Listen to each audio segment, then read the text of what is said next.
محکمہ صحت کے تعاون سے بلدیہ لان میں ڈینگی سے بچاؤ کی آگاہی مہم کے سلسلہ میں عوامی آگاہ سیمینار کا انعقاد کیا گیا۔ سیمینار میں deputy district health officer doctor Aamir Mahmood نے شہریوں کو ڈینگی سے بچاؤ کی تدابیر سے آگاہ کیا۔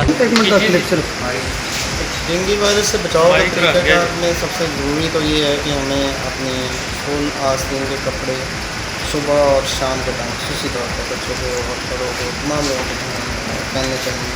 اس کے علاوہ اپنے گھروں سے لے کے اپنے محلوں اپنے کاروبار جہاں بھی ہیں صفائی کو اہتمام ہونا چاہیے۔ اور دوسرا جو جتنے بھی ٹائر شاپس ہیں کچرا باڑ کی شاپس ہیں ان کو چاہیے کہ اپنا جتنا بھی سامان ہے اوپن ایئر میں نہ رکھیں، اس کو کور کریں۔